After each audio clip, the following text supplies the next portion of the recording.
your iPad, Claire. Where's your iPad? Where's your tablet? Ako tayo roll tayo. Uy, na tayo kasi.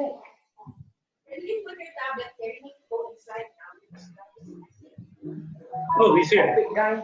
Roll sound. Hello, Brother Harvey. Hello. Just in case somebody else wants to watch it later. Okay, now let's see if there we go. Go back up the top.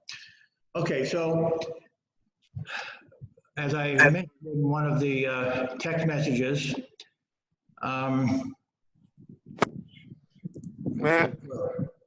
make sure the chat is open.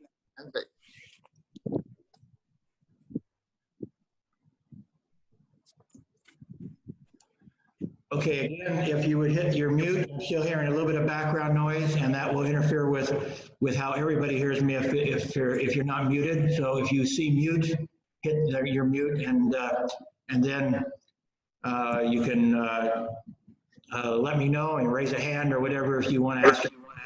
And then you can unmute yourself and ask a question, or if we have the chat open. Anyway, back when I was first baptized, I was baptized in 1968. So that was 52 years ago, I believe. And as I was studying the gospel, I found this book, or somebody gave it to me, I don't remember, called The Trial of the Stick of Joseph. It should be Stick, not the Book of, but the Stick of Joseph, which was by Jack West. Okay, I'm still hearing a little background. Okay, the title relates to Ezekiel 37, 19, and 20.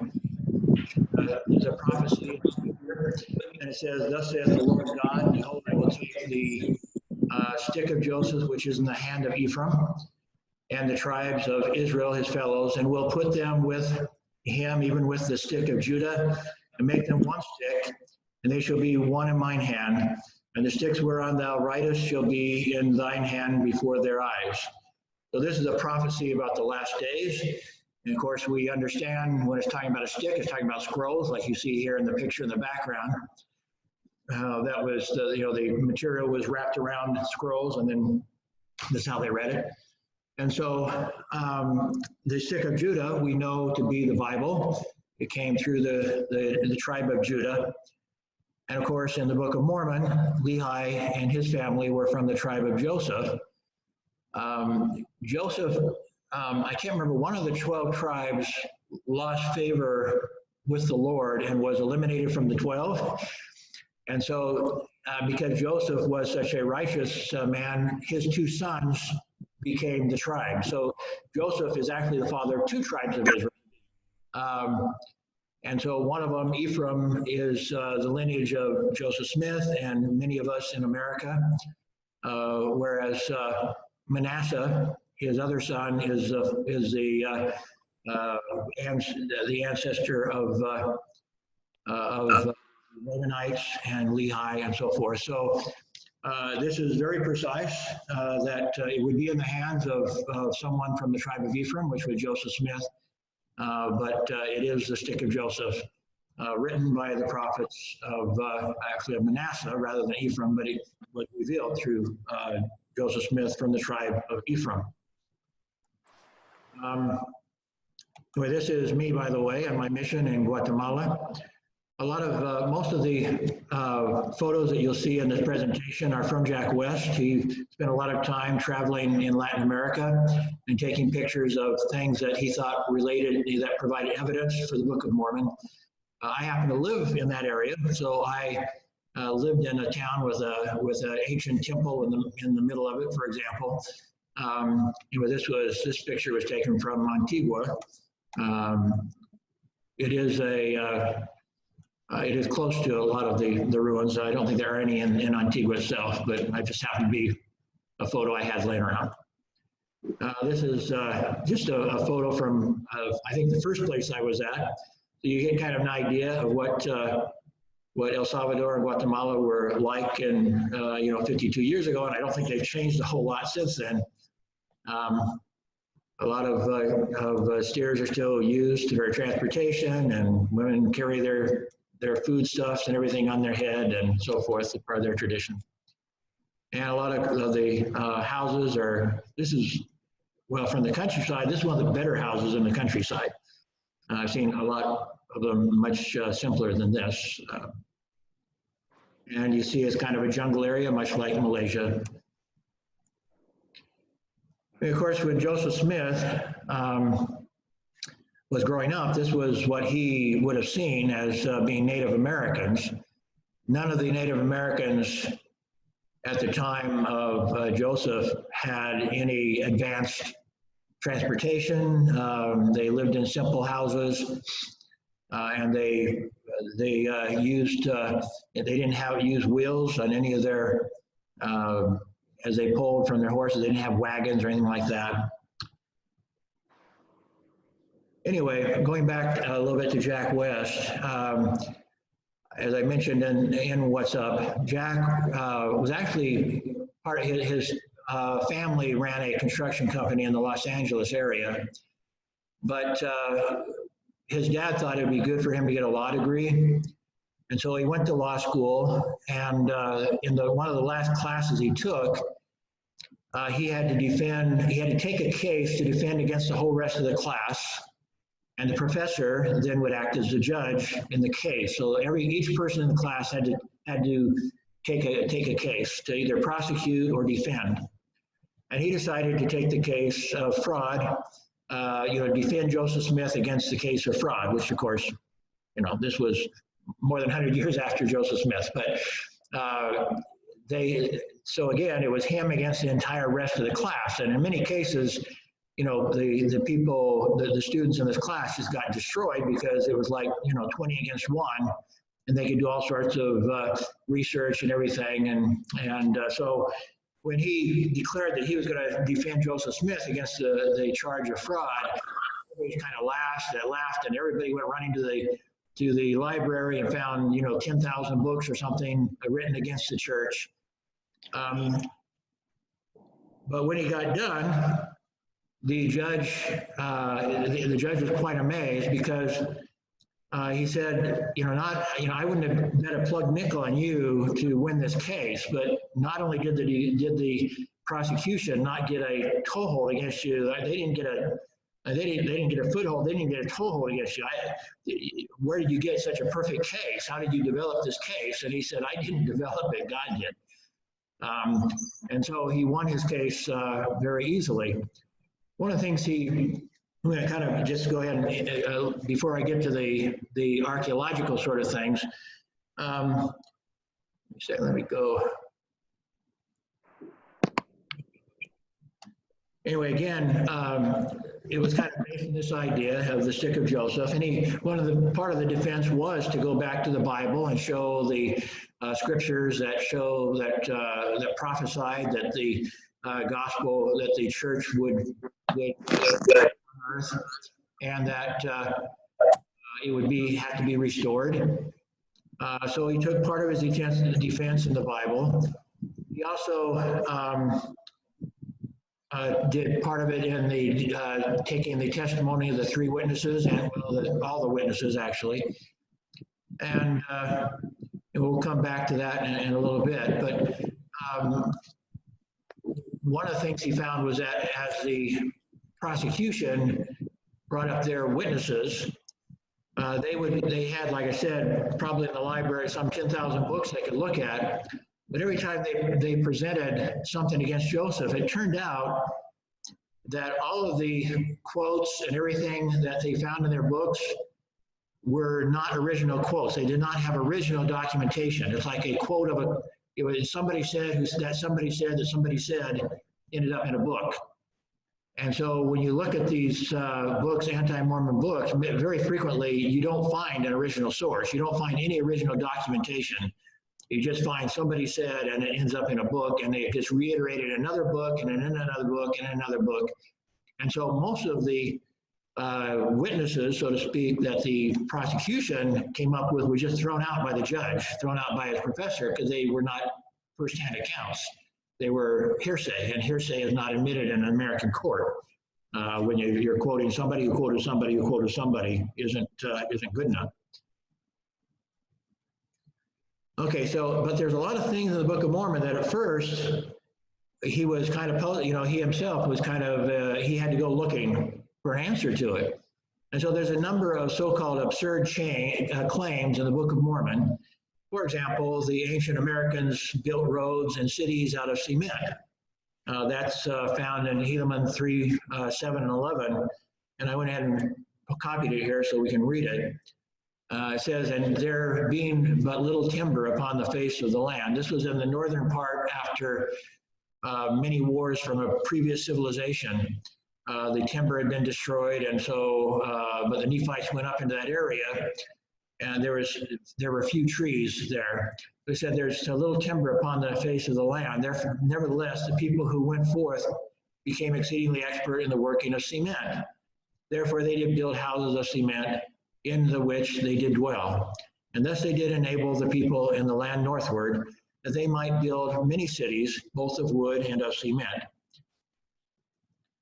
So it mentions that when we look at North and South America, the northward, they talk a lot in the Book of Mormon about the narrow neck of land, which most of us presume to be Panama.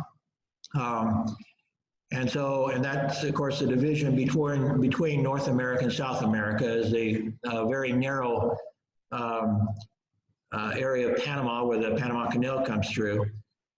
And that indeed is what they find when they look at archaeology, is that north of that narrow neck of land, they did build with cement.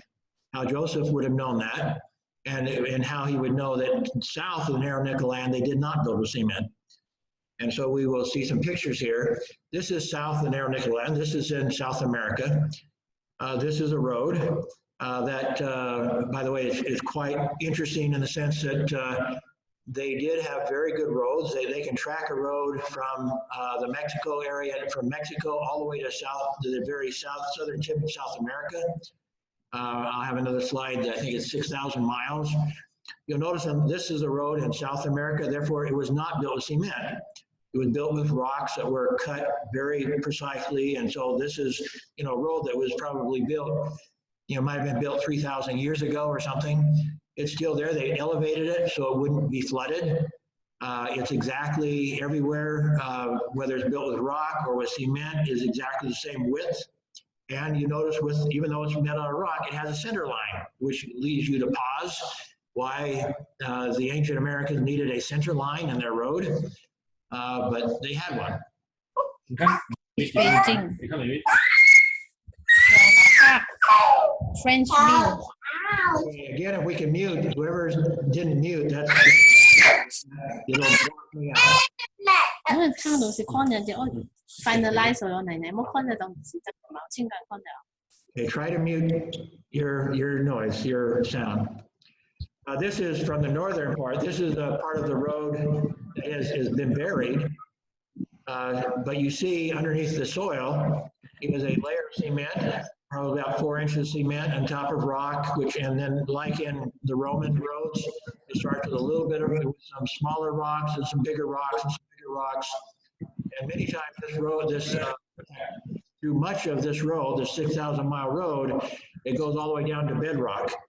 And so it's be a big rock to smaller rocks in the top, and north of the narrow neck of land is cement.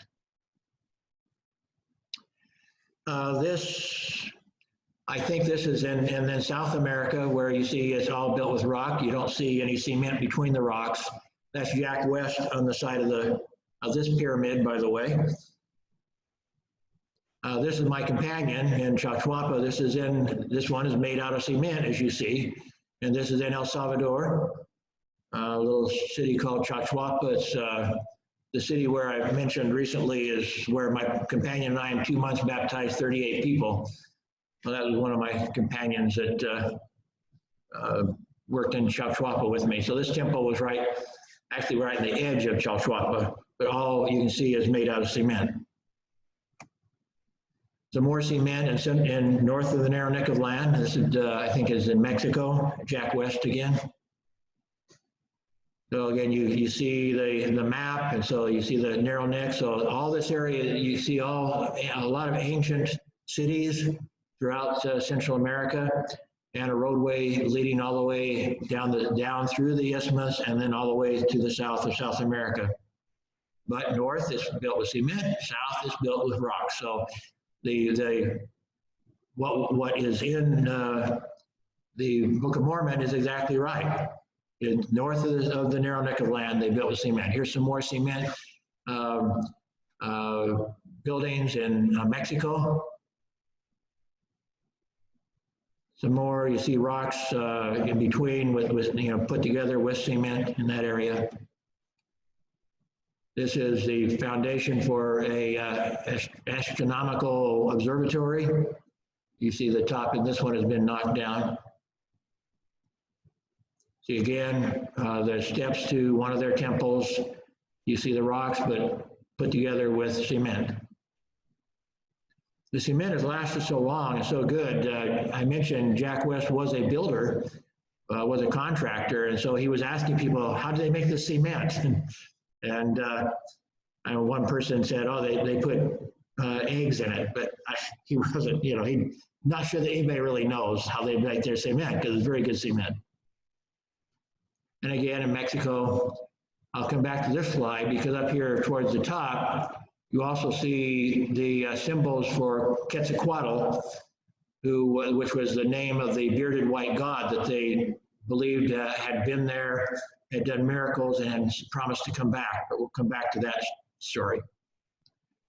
So again, just going through a number of slides here. So most of these I'm showing are from Central America and Mexico and Guatemala and so forth, showing the type of work they did with cement. These buildings are, like I said, the civilization totally, the archaeologists and historians agree with the Book of Mormon that it was around 400 AD after Christ's death that the civilization fell apart.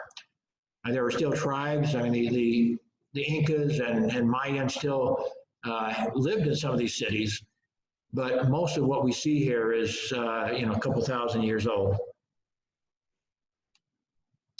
Again, another is very clearly made with cement.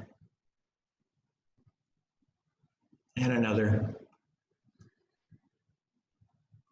Now the ones on the top and right, I don't believe has cement. I think this one on the right is a huge temple, but I believe that one is not made with cement. So south of the narrow neck of land, they knew they were great stone cutters and could build lots of very precise, we'll see more later, very precise building and cutting their stones. Obviously the one on the lower left does have cement, but the top one and the one on the right are, I'm not sure about the upper left. It may have cement between the rocks, but I don't see it there. But the one on the right is definitely from South America without cement. Here you see another structure here where you see it a little closer up. With this one does have cement with rocks and cement holding them all together. And more. And more. And anyway. Another claim that was made in the Book of Mormon, and this is in Jarom 1:8, is that the ancient Americans used tools of hardened copper and were expert in working with gold and other metals. Indeed, they wrote their scriptures on plates of metal. Of course, that's not absurd to us. But at the time of Joseph Smith, it was. They had not found plates with writings on them, plates of gold. Now they found them in India and lots of places. They found plates of copper and gold and other metals, not just in the new world, but also the old world. And so it's clear now that they did use metal as a way of preserving their writings. The precise quote from Jarom, "And we multiplied exceedingly and spread upon the face of the earth and became exceedingly rich in gold and in silver and in precious things and in fine workmanship of wood and buildings and in machinery."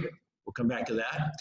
"And also in iron and copper and brass and steel, making all manner of tools of every kind to till the ground, and weapons of war, yea, the sharp-pointed arrow and the quiver and the dart and the javelin, and all preparations for war." So to make tools and stuff with copper required hardening copper in a way that they didn't know how to do at Joseph Smith's time. They didn't know how to harden copper in the early 1800s in America. A lot of things they discovered were in this well that they threw. For example, they found metal plates here in this with hieroglyphic writing in this Chichen Itza well. I've been there. This is in Mexico. And this necklace is made with gold, pure gold. You see the fine workmanship they made with that, as well as the earrings. So beautiful handiwork in their working of gold and other metals. Here we see some metals with carvings on them. These aren't necessarily books, but you see they etched symbols and writings on lots of their materials. You mentioned machinery, by the way. That other one, we'll come back to that. But you notice the little toy, the child's toy on the right has wheels.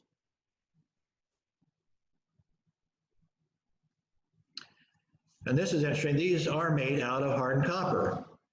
So as I mentioned, they knew how to harden copper, make tools out of hardened copper, whereas in Joseph Smith's day, they didn't. But more extraordinary is these tools are to do brain surgery and such. The ancients knew how to do brain surgery, and they find many skulls now with patches of metal in them where they got injured and they opened up their head and put a patch of metal in and sewed them back up again. In the 1950s, Time magazine, which still exists today, did a story about some doctors decided they thought they understood how the ancients did their brain surgery, and somehow it cut off the blood flow. They did a bloodless surgery, and these tools were very flexible and allowed them to do stuff in the brain that other tools might not let them do. Anyway, so they would cut off the blood and very quickly open the skull and do their work. And so some doctors in the 1950s actually used their tools and used their methods and said they thought that type of brain surgery was as good as the brain surgery being done in the 1950s in America. So they were very advanced in many ways that Joseph Smith would not have known. Another absurd Book of Mormon claim is that ancient Americans used machinery. This is both in Jarom and in 3rd Nephi. And in Jarom, again, we already read that, but I made note when we read it the first time that it says they had machinery. So we want to take a look at that possibility. And in 3rd Nephi, it says they had chariots.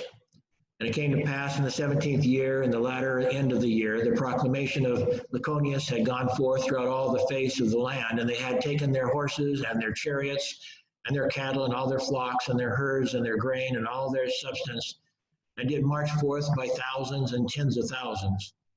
So two things there that we can come back, that we can discuss, the horses and chariots. A lot of the scientists claim that they didn't have horses, that the horses the Indians had, so-called Indians, had when the white people came, they were actually from the white people, which doesn't make a lot of sense, but nonetheless, that's what they were claiming, is that the horses were not here naturally, but then there is a tar pit near Los Angeles. I think it's actually in Los Angeles. I've been there also, and I think it's actually kind of downtown Los Angeles. And a lot of animals had fallen in that tar pit and died. And so over the years, archaeologists had pulled things out of the tar pit. That includes horse skeletons and stuff. So it was, and from older times and from the Native Americans that the explorers encountered. So they did have horses. And I would project that if their civilization collapsed between this long war between the Lamanites and the Nephites, and it also mentions in the latter parts of the Book of Mormon that they were eating people. They were eating some of the people they killed, or even people they just captured. They would kill them and eat their meat. If they were going to cannibalism, one of the other things they would have eaten are their horses. So I can see why the horses might have disappeared around 400 AD because of the wars they conducted. I mean, they would have been killed during the wars, and since their war with between the Nephites and Lamanites at the end lasted several years, they would probably have resorted to eating their horses at some point. But let's go back to the chariot idea. Machine, and the idea of machines. Machines don't have to necessarily have an engine to them. A pulley is a type of machine. It's anything that gives a man a mechanical advantage over normal human strength. So a pulley would be a machine. I'm not saying that's what they had. I'm not saying that's the only thing they had. We'll discuss other possibilities, but just when we say machine, it doesn't necessarily mean they had cars. So we need to be a little bit realistic about what they might have had. One of the things we find is that they were extremely expert in stone cutting, as I mentioned, in building walls and so forth like these. You see, these are very big rocks, and some you'll see are even bigger. But these are cut so precisely that you can't stick a knife between them. Xíu nữa mình coi thì xíu nữa nếu chỉ cần one iPad. Cái tiếng nói là này thôi. I will pass the things, that's okay? Okay. Okay, we're hearing some background noise here. I will pass motion? Okay. After you pass, you call my name. Okay. Okay, anyway, so they definitely had something with which they could cut stones extremely precisely, so precisely that, for example, you see this stone up here, you see this stone had to be cut in such a way that it was higher to fit this stone and lower to fit this stone. So they had to cut these stones extremely precisely to get them so that, again, they can't even stick a knife between them. You want to listen or not? Listen. The church, you listen first. Yes. Then I later I call. There's already under monitoring in my province. Again, this are bigger stones. These stones weigh, hundreds of thousands of pounds. In this case, they cut smaller stones in between the bigger ones. So whatever their stone cutting skills were, they found there were a certain size where it was at least easier to cut smaller stones and fit between the bigger stones. But even the bigger stones are cut pretty well themselves. One of those stones you just saw, they found where it was cut from. It was cut on the right side of the Bamba River, but that wall you just saw was on the left side. So somehow those big stones were cut and brought down the side of one wall of this canyon and up the other side of the wall of the canyon to build that wall. So that shows they had something. It might have been only pulleys and ropes and stuff possibly, but it takes something extraordinary to bring a stone of hundreds of thousands of pounds down this mountain and up the other side. Here's another example. There's a rock that fits on top of this series of rocks. There's a capstone to it that doesn't move. In fact, this is probably some of the work you see like this. Like the stone box that the Book of Mormon was kept in. When Moroni finally took Joseph, it was a stone box that was built like this sort of stonework, with a capstone over it, that the capstone was such that people wouldn't know it was a box. And so the top, and like I said, there's a capstone to this series of rocks here that fit perfectly over it. And so if they built a capstone to this that looked natural on the top, you would never guess that there was something under it. You just see it as a big rock.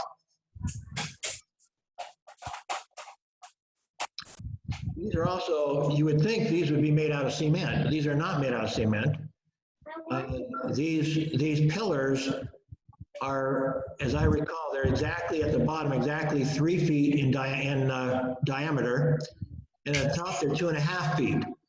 And each of these pillars is perfectly round all the way from bottom to top, but perfectly, like I say, it gradually becomes smaller and smaller in its diameter from 3 feet at the bottom to 2.5 feet at the top.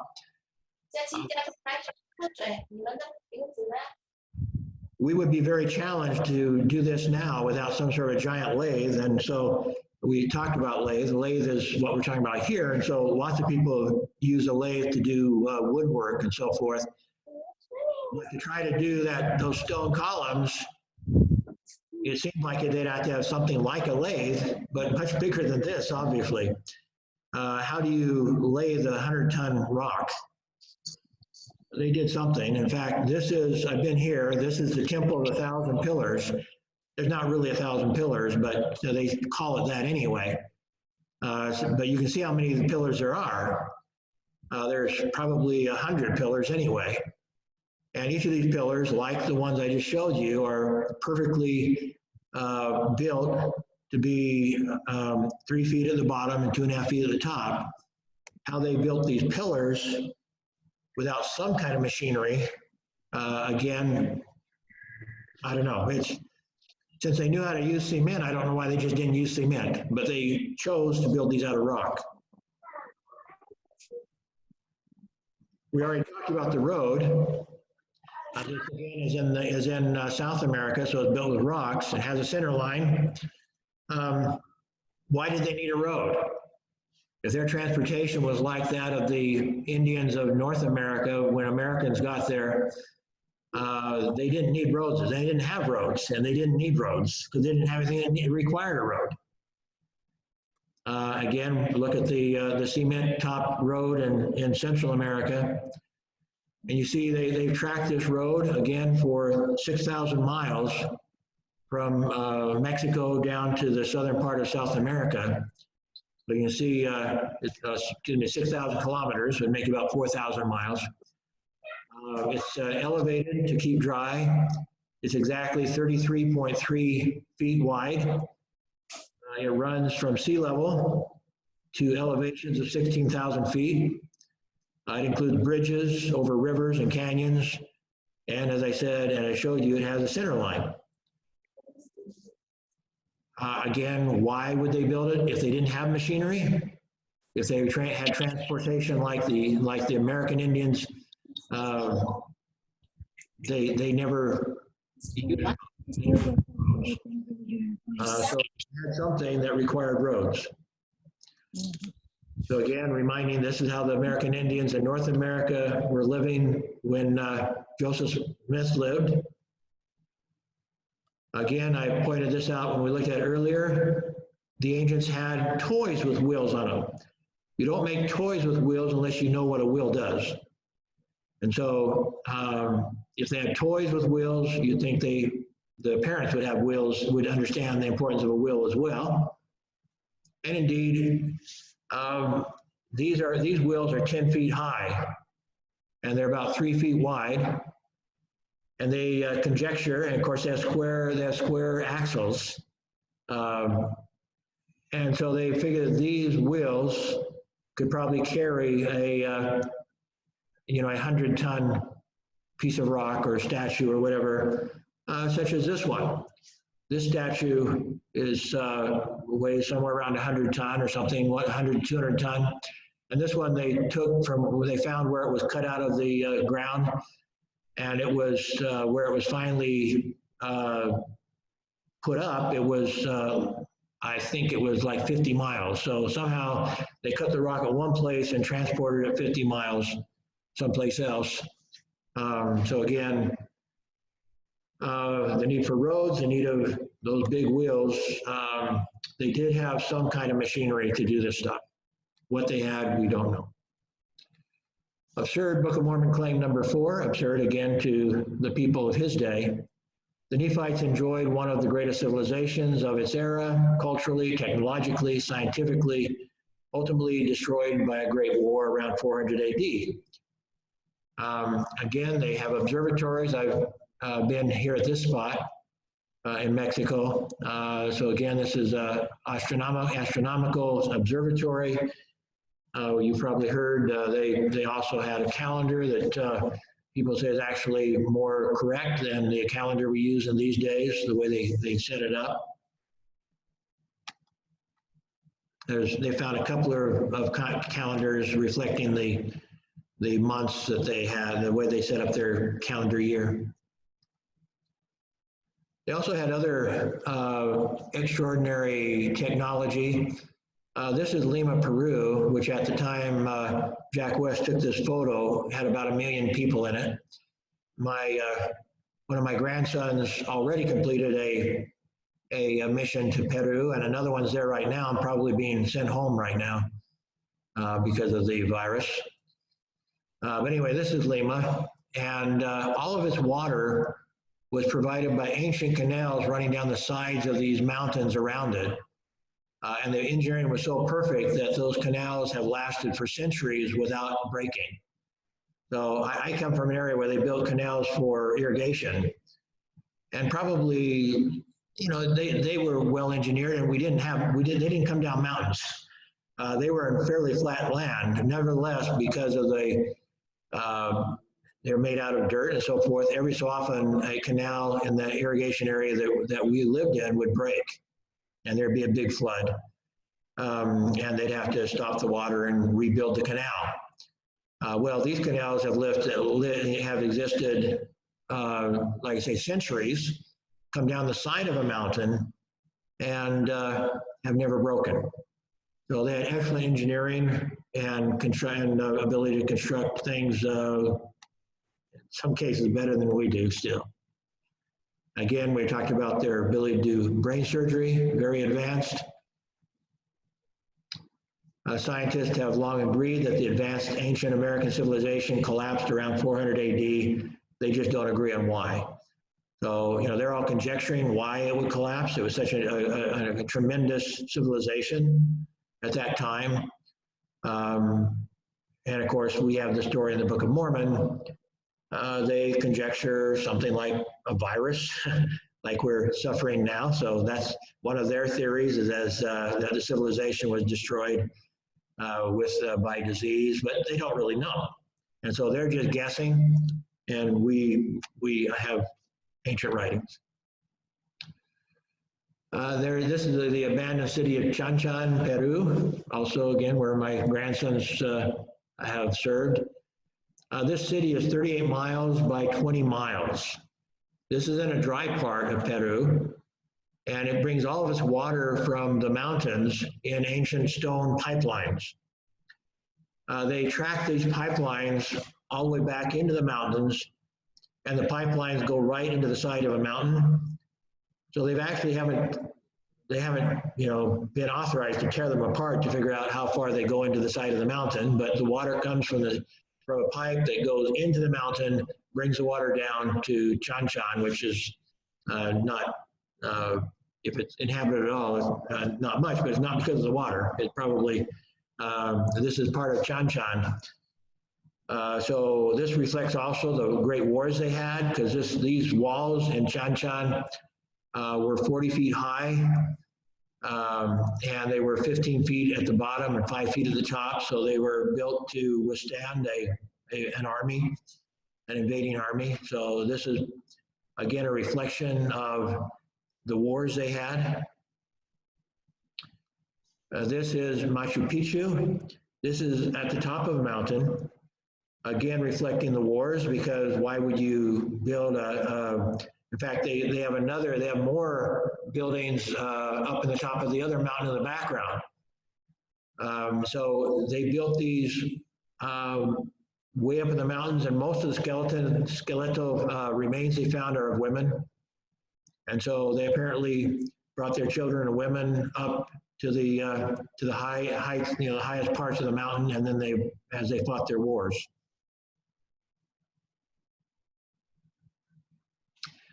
And this again still is Machu Picchu. You see they terraced the sides of the mountain in Machu Picchu in order to salvage just a few feet of garden. So they grew gardens along the side of the mountain right here, and so they had to build retaining walls and pipelines. There are water pipelines flowing into these little 3-foot wide pieces of garden. So get another look at it. The terrace gardens fed by stone pipelines. These stone pipelines, by the way, were cut so precisely that without cement, because this is in South America. They didn't use cement in South America, so this is in South America. They did not use cement, but the stones were wide enough and so perfectly cut that they did not leak water, even though they had no cement or anything to stop the water from leaking out between the top stone and the bottom stone. So these stones had to be extremely precisely cut in order to avoid that. Now maybe they might have cut one stone and then maybe cut it in half and then carved out the stone in the middle, or the waterway in the middle, and put them back together. I'm not sure how they did it, but this whole terraced garden was fed by stone pipelines. A lot of work to do that. Again, some more. A lot of retaining wall and a lot of stone pipelines to grow just a couple feet of garden. And other places you can see the terracing along the sides of the mountains also for miles and miles and miles. So when the Book of Mormon says that the population grew from sea to sea, and that they had great battles and wars between the Nephites and Lamanites, and of course before that other populations that came before them, there is great evidence that they went to a lot of pain to, a lot of effort to protect their families from the invading armies. This is part of a stone fort in South America. Again, all with stones, still standing, still cut perfectly together. And from this is part of it here too, where the stones are very big, but they still piece together that so tightly that you can't stick a knife between them. And this is from the air. You see they had three walls. So they didn't have just one wall. They had three walls, and the walls were built in such a way that you could attack an enemy trying to get over the wall. You could attack them from two directions. So very expert in their strategy of building these walls. And so this, again, with three walls built in kind of this Z sort of shape where they could shoot from two different directions at an enemy trying to breach the wall. Very, very advanced fortification for what we envisioned to be their type of warfare. Another claim that the people at Joseph's time would have called absurd was that the Nephites claimed linguistic and cultural heritage from both Israel and Egypt. Again, going to the background, remember that Joseph was sold by his brothers to become a slave and was taken to Egypt. But ultimately, because of his spiritual power and so forth, his ability to have visions and so forth, he became basically the ruler of, right underneath the king, I guess you could call him, the emperor. He ran the country and was running the country basically because he interpreted the king's vision that there would be 7 days or 7 years of plenty and 7 years of drought. And so they had built great silos of wheat and so forth at Joseph's instruction, and Joseph was put in charge of the economy of Egypt. And then his family came starving to death from outside of Egypt, and he was reunited with his family. And of course, his family grew and grew within Egypt, and that's when, of course, Moses led them out of their slavery later. So Joseph and all of Israel had a cultural background from Egypt. And of course, it is also surmised, I don't know that we know this, but it's surmised that Lehi might have been a trader in the sense of he might have traveled to Egypt to buy goods and bring them to Israel. That somehow, over hundreds of years, his family kept to the traditions of both Israel and Egypt. And so it would have been long after Moses was dead, but they maintained their ability to just speak and write in Egypt. And again, in the book of Mormon, within the Book of Mormon. It tells us, and now behold, we have written this record according to our knowledge in the characters which are called among us the Reformed Egyptian, being handed down and altered by us according to our manner of speech. And if our place had been sufficiently large, we should have written in Hebrew. But the Hebrew have been altered by us also. And if we could have written in Hebrew, behold, we would have had no imperfection in our record. So again, this is one area where it talks about their knowledge of Egyptian and Hebrew. There's still some evidences of this. There have been writings found in hieroglyphics that, of course, if you recall, Joseph Smith gave them to is Harris, right? Martin Harris. And Martin Harris took them to a professor who claimed to know Egyptian. And he confirmed that they were Egyptian hieroglyphics. But then ultimately, when he was told that he couldn't bring the originals and that they were sealed, then he did not translate very many to verify, but he did verify they were Egyptian. Anyway, here we find a number of statues and carvings like this that reflect both the Israeli carvings from that era, as well as on the right side, the Egyptian sort of art and carvings from that era as well. And also there's statues like this one that looks extremely Egyptian. And this one that's more of the mode of Israel of that day and age.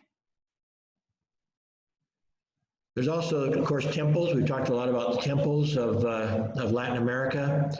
And there are literally hundreds, or there were hundreds of temples. They're not that many now, I guess, but there's probably still 100 or more than 100 that still exist. In this one city called Cholula, they had a temple for every day of the year. So they had 366 temples in Cholula. When the Spaniards came, they knocked them all down, and on the foundation of every temple, they built a cathedral, which, of course, they used the Indians as slaves to build the temples, or to build their cathedrals. But they didn't want them continuing to worship at their temples, so they knocked the temples down, forced them to build cathedrals. In Guatemala, just south of this area, the Indians very frequently go to the cathedrals, but they do some ancient rituals on the steps of the cathedral that were the part of the original foundation. So they don't go into the cathedrals, they go to the foundation, they go to the steps and do their rituals on the steps of the cathedrals where their temples have been knocked down. But one of the funny parts about Cholula is that mountain in the background is a temple. It was covered by dirt and trees and stuff from over the centuries. And so the Spaniards didn't know it was a temple. And so they knocked down 366 temples, but they missed one, the biggest one. And this one,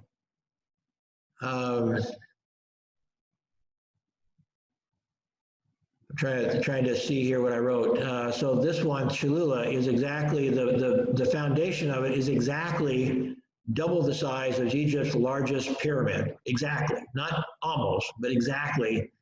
The foundation or the bottom of this temple is exactly double the base measurement of Egypt's largest pyramid.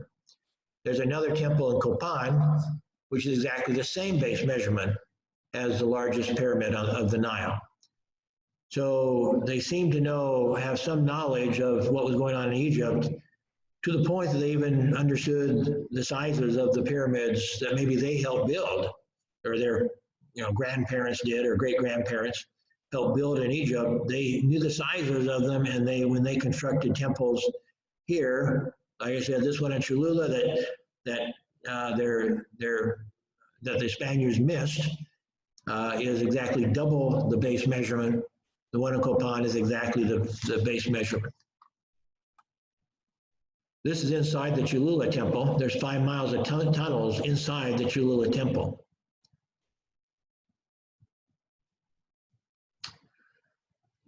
So again, there's, just to reemphasize, there is every reason to think that they had some sort of connection to Egypt.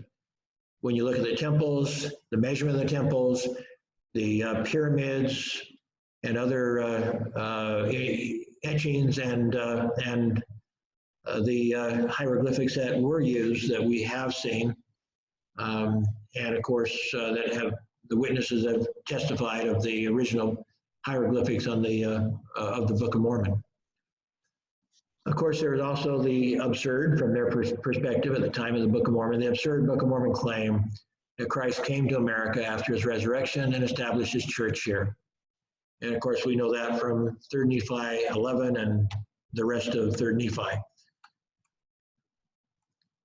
When Cortez, with a very small army, arrived in Mexico, they killed 15 to 20 million Aztecs and Mayans because the Aztecs and Mayans refused to fight the bearded white god who had promised to return. They thought Cortez was the bearded white god that in Mexico they called Quetzalcoatl, was the name they used for him. And so they had this legend. The legend is throughout. They had different names for him, but throughout Latin America, North and South America, and Pacific Isles, Captain Cook, when he went to Hawaii, the same sort of thing. They thought he was a bearded white god until he hurt himself and bled, and then they killed him. When they said, well, God wasn't going to bleed, so they killed him when they realized he wasn't God. But 20 million Aztecs and Mayans allowed themselves to be killed by a very small army of Spaniards because they would not fight Quetzalcoatl. They would not fight the bearded white god because of their legends. There's also legends that refer to the 12 helpers that we would call the disciples of Jesus Christ. And there are temples built to honor the 12 as well. So this, most of the temples are built to honor Quetzalcoatl. The symbol of Quetzalcoatl to them was a winged serpent. So you see Jack West standing next to the heads of a serpent, and the carvings in the temples and other buildings throughout Latin America are reflective of the bearded white god, Quetzalcoatl, or whatever name they use in other parts of Latin America. So the winged serpent, it reflects a teaching of Jesus Christ in the old world, when he said in Matthew 10:16, "Behold, I send you forth as sheep in the midst of wolves. Be ye therefore wise as serpents and harmless as doves." So we don't know if that's why they gave Quetzalcoatl, why the image of him and their building stuff is the winged serpent, but it is reflective of what he taught, what Jesus taught in the old world about being wise as serpents and harmless as doves. So again, building after building has winged serpents all over them. You see here up in this area, you see the tail of a rattlesnake and like a vase of feathers or something above it. So they have different ways of depicting it. But here's a serpent over here and so forth. But that is all reflective of Quetzalcoatl, who again, bearded white god, and why they would not fight Cortez. This is, my family went to Mexico about a year and a half ago. Alashare, my stepson, needed to get a student visa, so we went there. In the background, this is in Guadalajara. We originally went to Mexico City, but then he couldn't get an appointment at the embassy in Mexico City in the time frame that we wanted to. So we were able to get an appointment in Guadalajara, where another one of my grandsons served in Mexico, and his mission center was Guadalajara. Anyway, this is a modern depiction, I guess you could say. Anyway, this fountain, this image in the background is the feathered serpent. So you see here behind me the head of the serpent and feathers in the back. So this is still this fountain honors again Quetzalcoatl. Again, the emblem being the winged serpent. And I'll share again, they had multiple fountains here, all of them depicting the winged serpent, Quetzalcoatl. So again, this is modern art, but they still hold to this, they're honoring their ancient beliefs of Quetzalcoatl. They may not understand that was Jesus Christ, but they understand why their ancient, the ancient Aztecs and Mayans from that era would not fight Cortez. Again, Jack West again. Again, you see this is in Central America or probably Mexico. Again, you see it was built with a combination of rocks and cement and the bearded white god. I mean, the winged white god, the serpent head and the wings off the side. Again, honoring honoring Quetzalcoatl. And so the images are kind of small, but you get the idea. Building after building honoring Quetzalcoatl. This is in South America, so this is all built with stone. But they have they had a little well, Jack West thought this might be has a fountain, has water going into this bathing area that he thought might have served as a baptismal font. Of course, he's just conjecturing, but this is in the areas of the Inca. Again, kind of where two of my grandsons have served their missions. There's also, beyond the archaeology, there's other things I think the Book of Mormon that also are supported, that support scientifically what we see in the Book of Mormon. For example, how would Joseph Smith know how to employ a sophisticated Hebrew poetry called chiasmus? Why didn't he brag about it if he did know? So somehow, the chiasmus was first documented in, I guess you could call modern times, about the time of Joseph Smith. So although they don't believe it was ever, the writing about chiasmus was discussed in a scientific meeting in the UK, but then it was just kind of forgotten and put aside. It was not something that scientists really cared too much about, but it was a type of Hebrew poetry. So somebody talked about it. The odds of Joseph Smith hearing about it were, there's no evidence that would suggest he would have heard from that discussion in the UK, among the intellectuals of UK. But if he did hear about it, that's a whole other thing, to hear about it and to actually use it. And then not talk about it. Why wouldn't he talk about it? So this is an example of Isaiah, of chiasmus. And so what you see is they start with an idea and they go down and they come back out again. So A matches A at the bottom. So make the heart of this people fat. And then at the bottom, and ending this poem, and understand with their heart and convert and be healed. So you have heart at the start and at the bottom. So it's a poetry of ideas. So B and B hyphen or whatever, or B, we call it, anyway, are the same. They both talk about ears, and C's, the C's talk about eyes. So they go into an idea and they come out of the idea. So again, make the heart of this people fat and make their ears heavy and shut their eyes, lest they see with their eyes and hear with their ears and understand with their heart and can convert and be healed. So this is an example of Isaiah, of this ancient type of poetry called chiasmus. It wasn't until I'm thinking 1960s, but it might have been even later than that. It might have been the 80s, 1980s. But it was just recently, it was more than 100 years after Joseph Smith died, that anybody recognized that the Book of Mormon had chiasmus in it. In other words, again, if Joseph somehow had learned chiasmus, he would have, and he was showing this, wow, I'm cool, he would have mentioned it to somebody, because it's too cool to not mention. But again, the odds of him knowing anything about chiasmus is very remote, but here it suddenly shows up. For example, in Alma 41 is an example of it. So you see it starts with, the idea of good, and it ends with the idea of good. It goes to righteous, and it ends with the idea of righteous.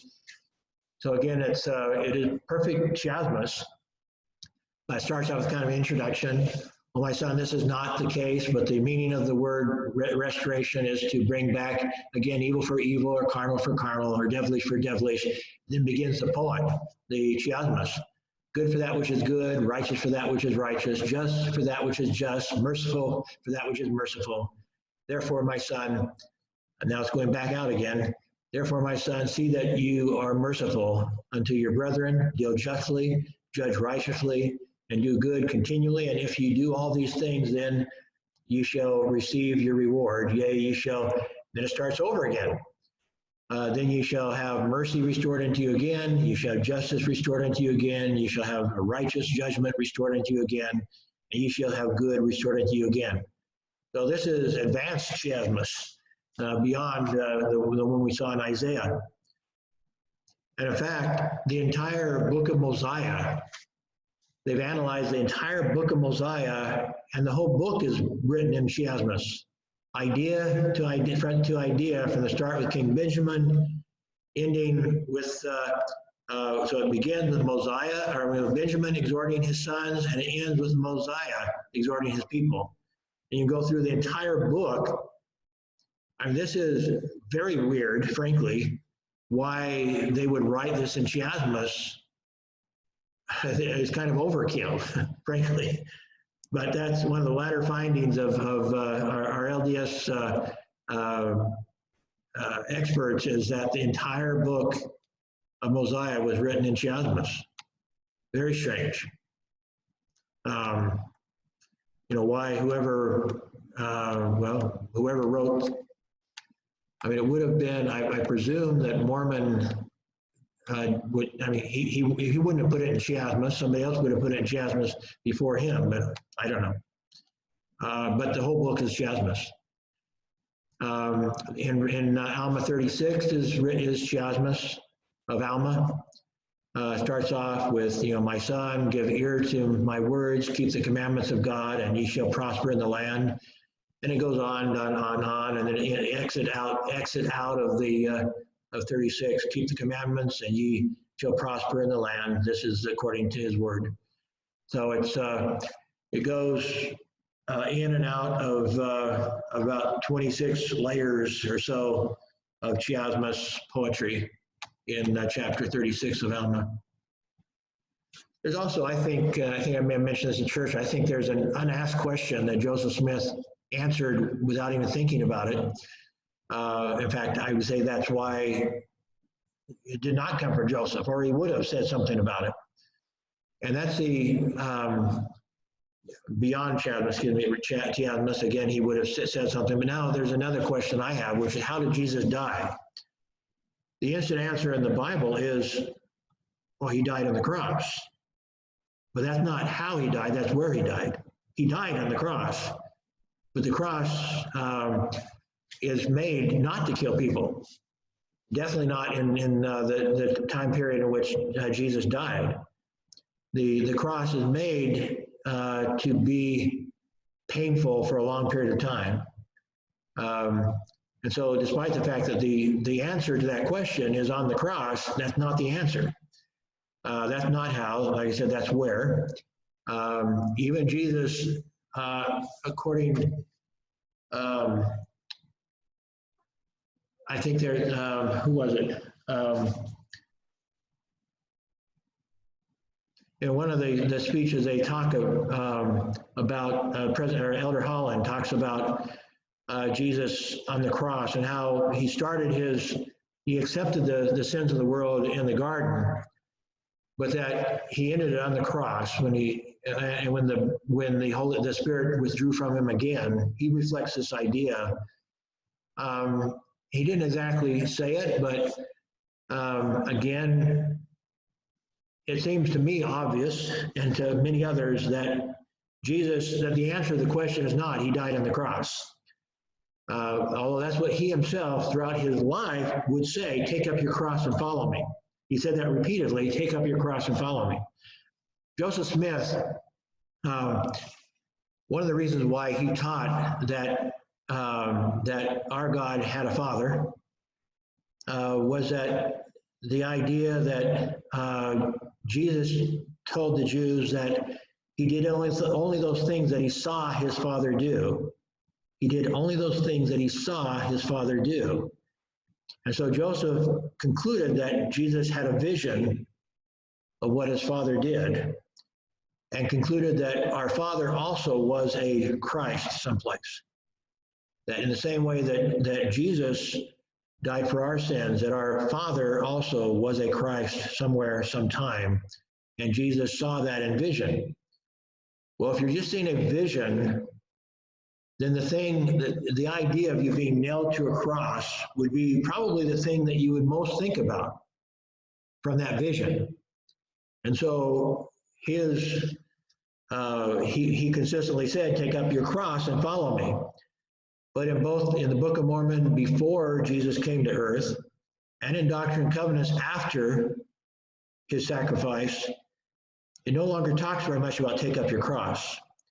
Instead, it talks about offering up a broken heart and a contrite spirit. And so, again, the crucifixion was designed not to inflict mortal injury.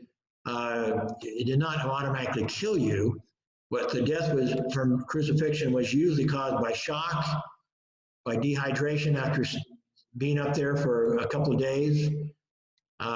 Sometimes when they broke the legs, as they were going to break Jesus' legs, but he was already dead. The shock from having your legs broken. You were standing on spikes, not only your hands, maybe your wrists spiked to the cross, but your feet were also spiked to the base of the cross. And so it was painful to stand up on those spikes. And so sometimes you just would collapse in exhaustion, and you would just be strangled by the weight of your body. And sometimes they did die of a coronary.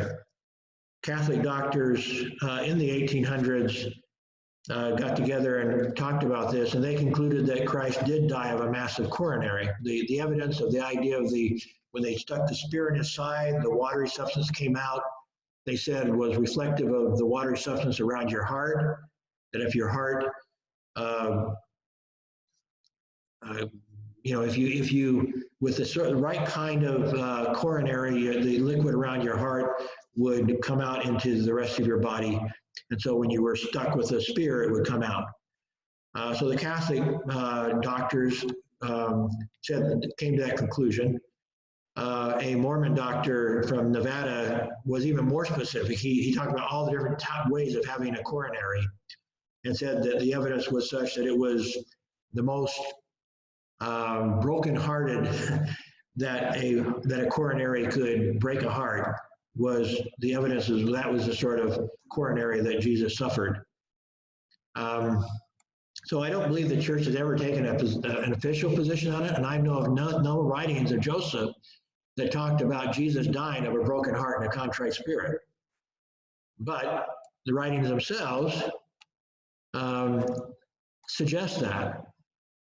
Before his life and after his death, Jesus did understand the question. Maybe in his life, he received the vision of being crucified. And that's what he told his followers, to take up their cross and follow him. But in the Book of Mormon, the Doctrine and Covenants, almost always the reference is to offer up a broken heart and a contrite spirit. And this is one of them in 3 Nephi 9:20. And you shall offer for a sacrifice unto me a broken heart and a contrite spirit. And whoso cometh unto me with a broken heart and a contrite spirit, him will I baptize with fire and with the Holy Ghost. That's what Christ understood before and after his death, or before his life and after in his afterlife, after his resurrection. But during his life, he always referred to the cross, or taking up your cross. So, but now for those who know the question, the answer, like I said, is obvious, that Jesus did die of a broken heart and a contrite spirit, which he asks us to offer up to him in a symbolic way. Well, in conclusion, of course, we know that science is not going to be adequate to convince anybody that the Book of Mormon is true. And that's why, of course, in the Book of Mormon that Moroni himself wrote, how we do know that the Book of Mormon is true. When ye shall receive these things, I would exhort you that ye shall ask God the eternal Father in the name of Christ, if these things are not true.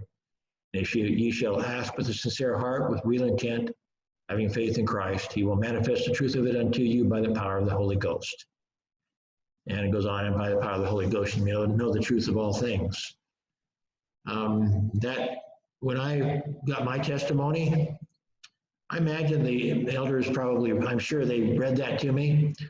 But when I was going through, when I was kneeling down by my bed and reading, I felt inspired to read the Book of Moroni, the last book. And I started reading it.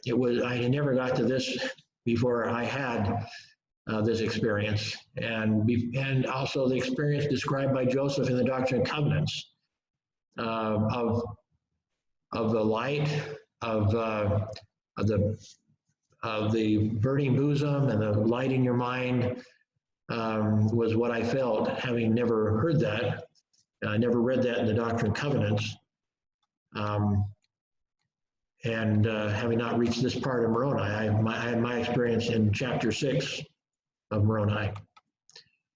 I do share with others, that I shared with some of you, what I do when I read the Book of Mormon. I look at those areas where I feel the Holy Spirit, and I've written those down. Rather than writing just verses, I've written down entire chapters. It makes it a little bit easier when I give somebody a Book of Mormon. I just write down these chapters and maybe the page number for each of these chapters.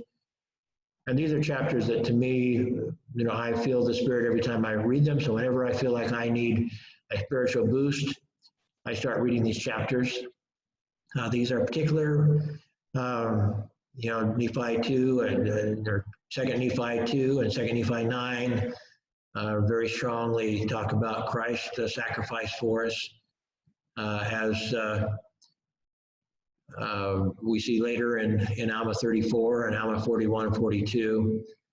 Of course, Christ's appearance and the whole 3rd Nephi, but particularly chapters 9, 10, and 11, and then on. I like chapter 27.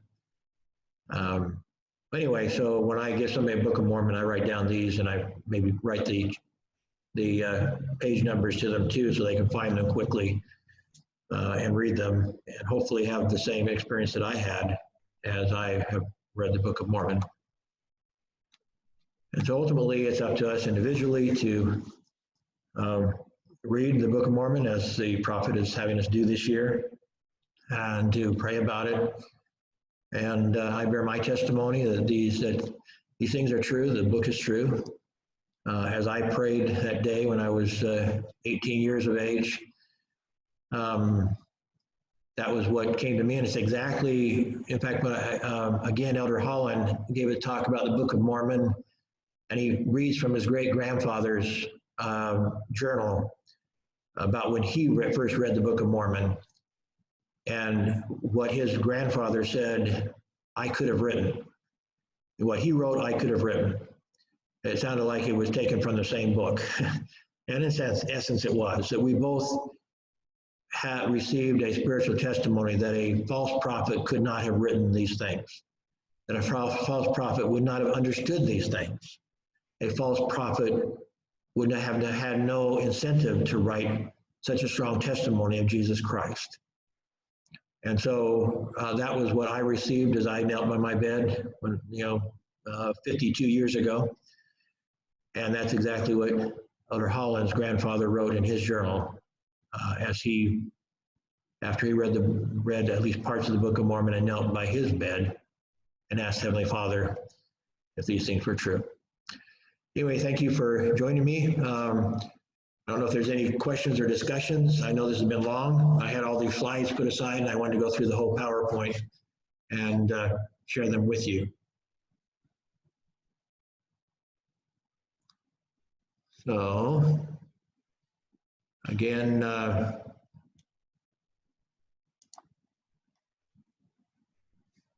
going to go ahead and stop my sharing. So if there's any discussion, we'll go back to our regular page here. Thank you sharing the testimony.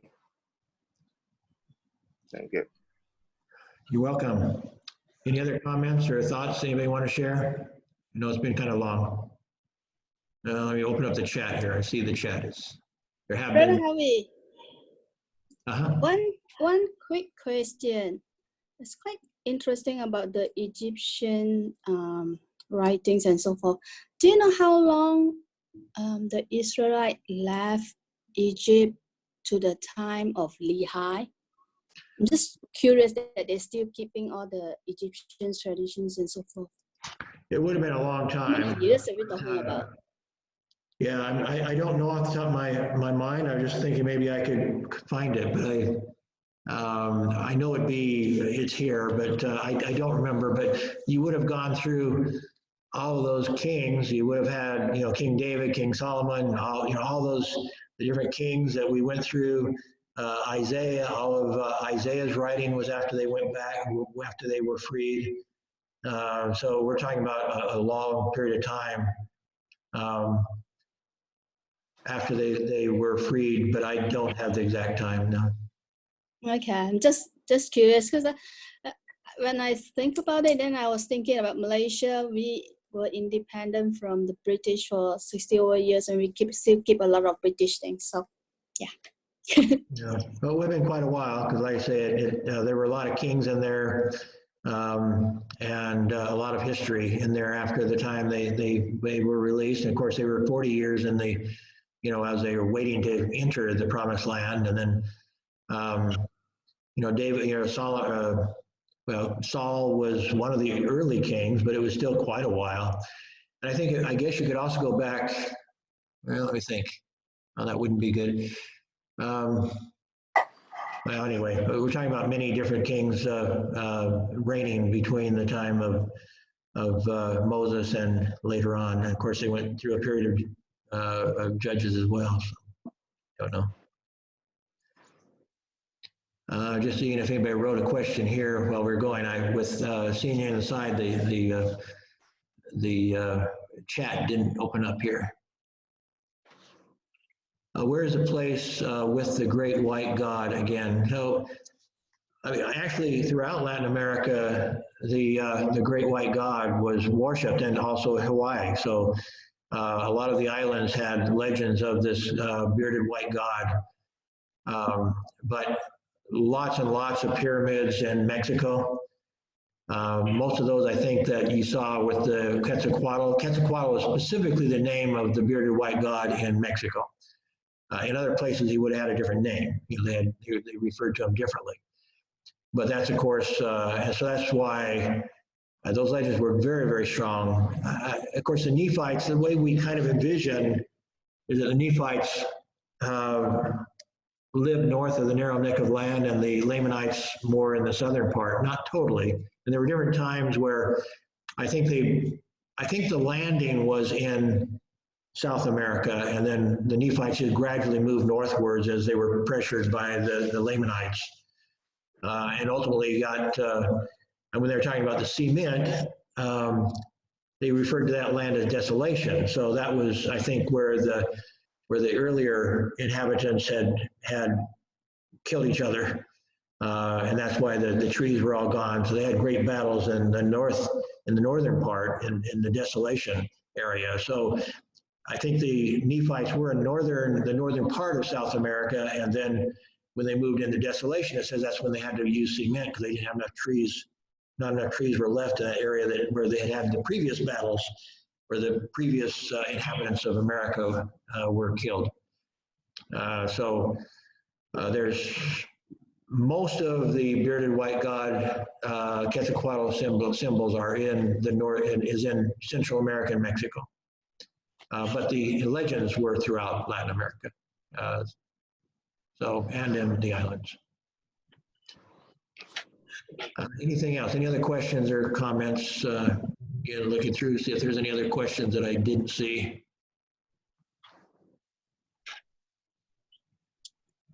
Oh, I did record. I have, in fact, the recording still going on, actually. I'll probably stop it now. Unless somebody has a good question we want to put in the recording. I'm going to go ahead and